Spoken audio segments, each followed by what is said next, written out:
Hello बच्चों, मैं जयनाथ राही अपने YouTube चैनल बायोलॉजी स्टडी पर आपका स्वागत करता हूं।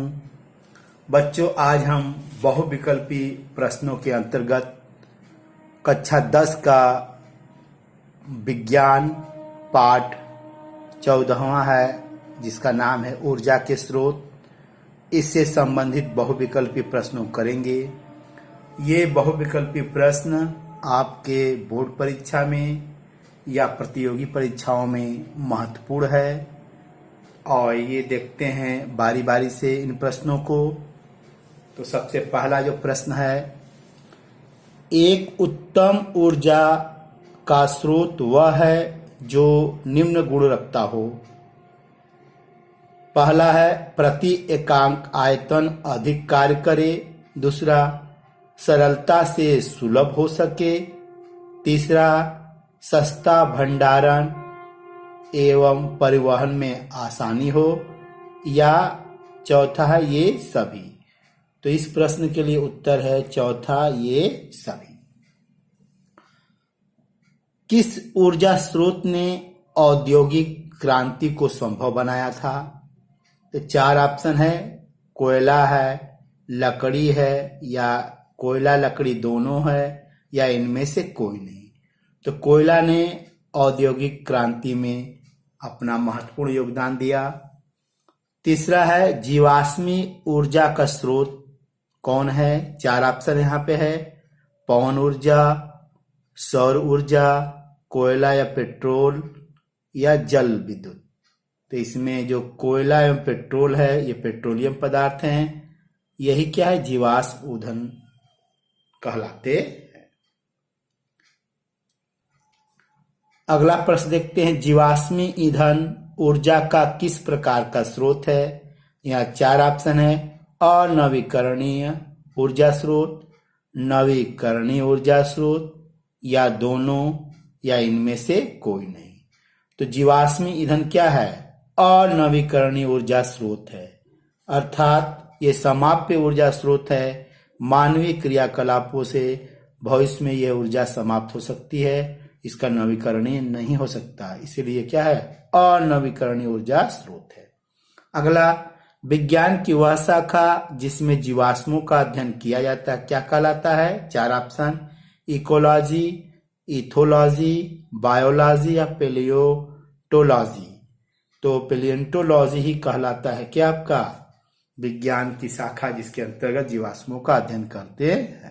अगला देखते हैं, किस ईंधन के जलने से अम्लीय वर्षा होती है?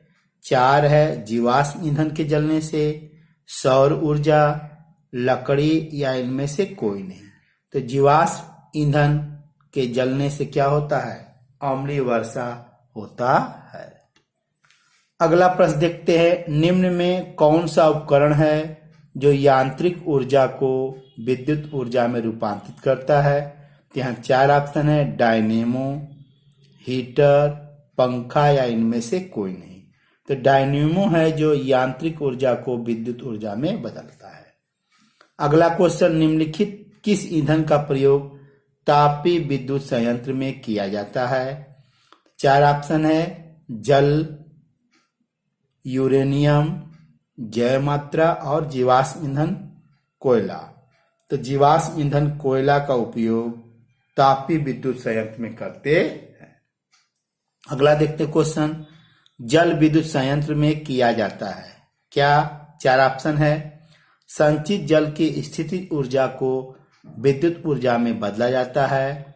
दूसरा ऑप्शन, संचित जल की गतिज ऊर्जा को स्थितिज ऊर्जा में बदला जाता है। तीसरा, ये दोनों। चौथा, इनमें से कोई नहीं।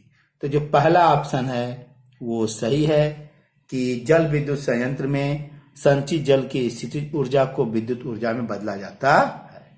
अगला क्वेश्चन देखते हैं, जल विद्युत का कैसा ऊर्जा स्रोत है? किस प्रकार का ऊर्जा स्रोत है?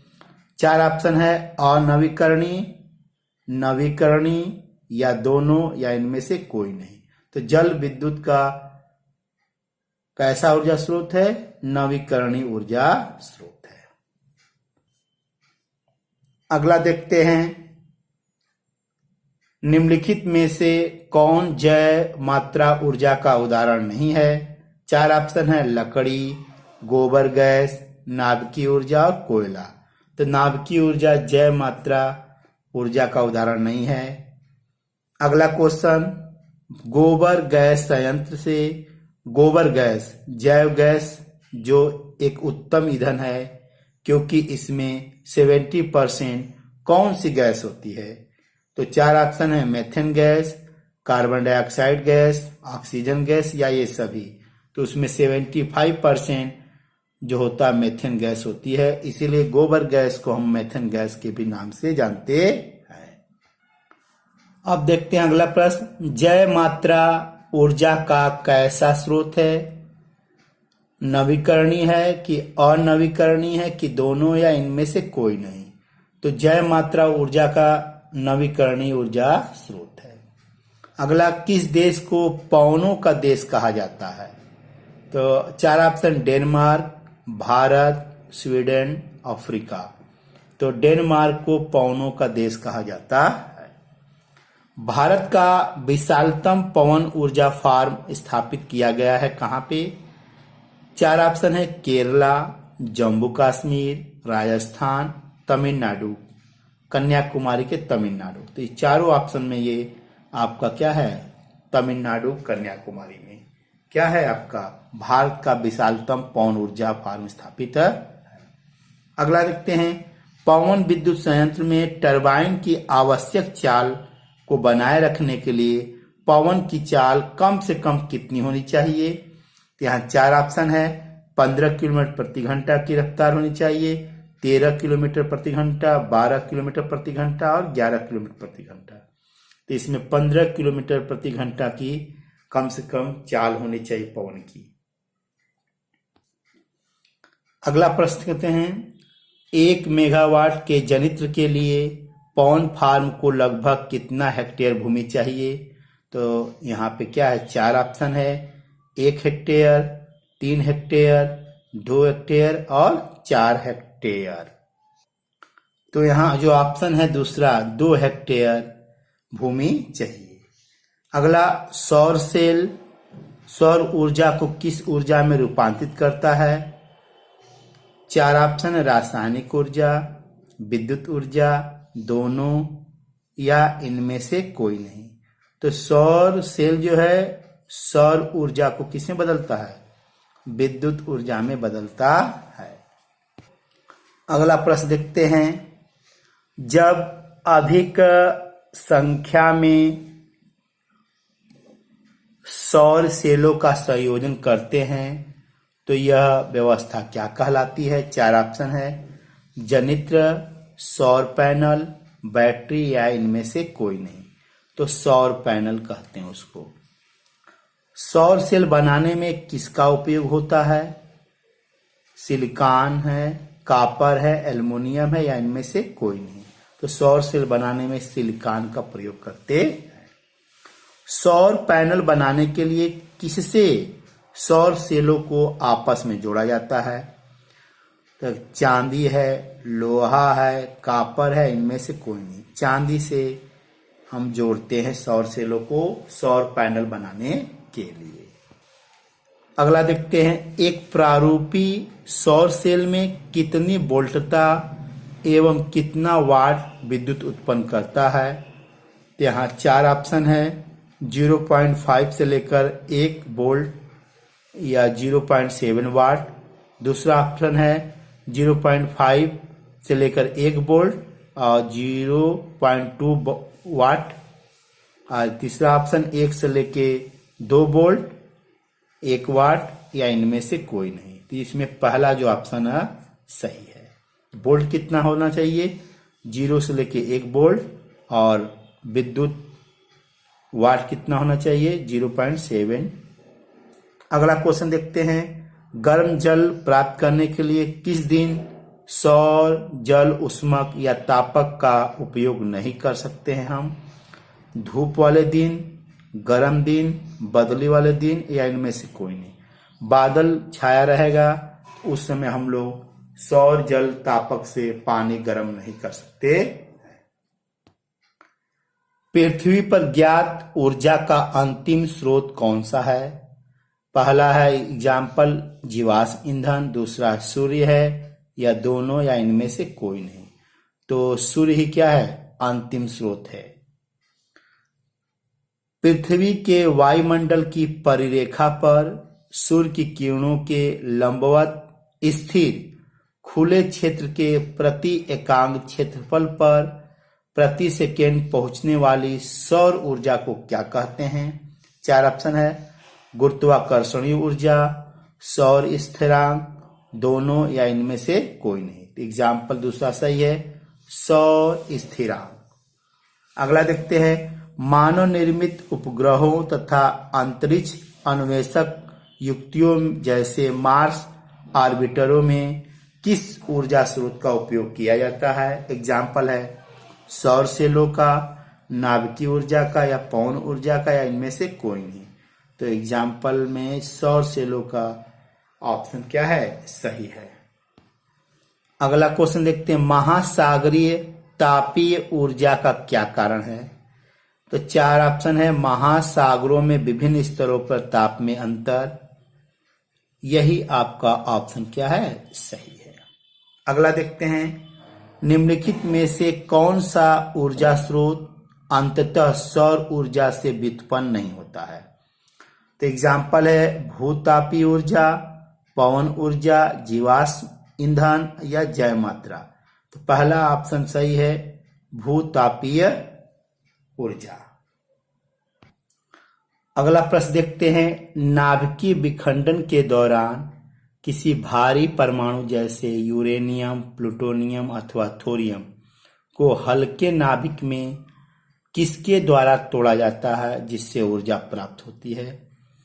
तो 4 ऑप्शन, निम्न ऊर्जा न्यूट्रॉनों से, उच्च ऊर्जा न्यूट्रॉनों से, निम्न ऊर्जा प्रोटॉनों से, या इनमें से कोई नहीं।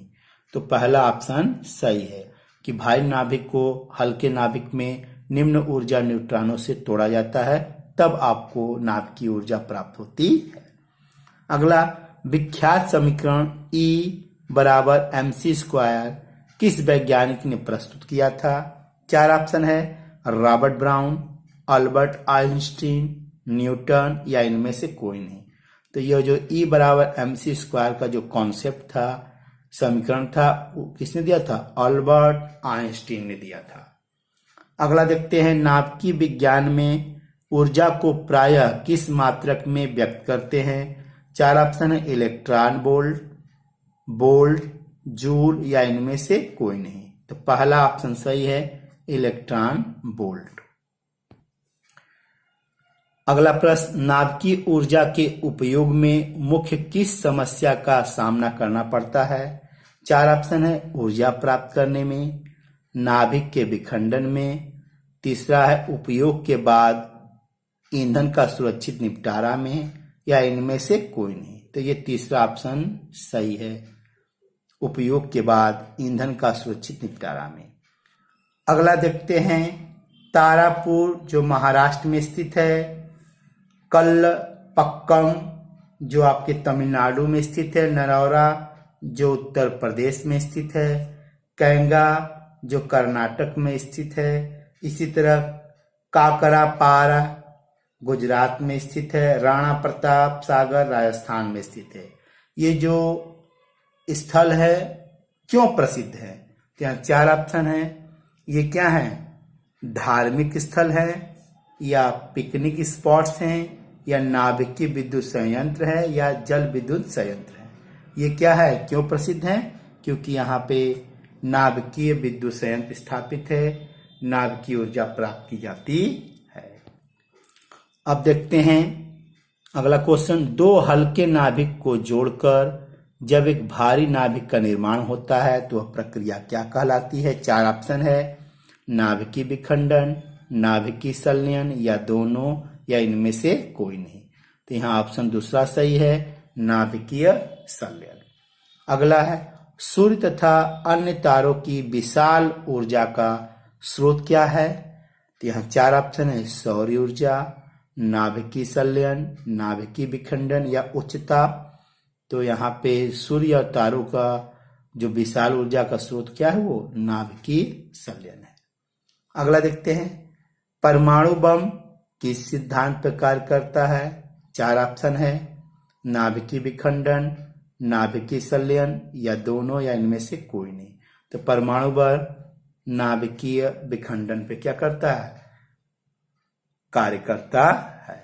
तो अगला देखते हैं, हाइड्रोजन बम किस सिद्धांत पर कार्य करता है? 4 ऑप्शन है, नाभिकीय संलयन, नाभिकीय विखंडन, या दोनों, या इनमें से कोई नहीं।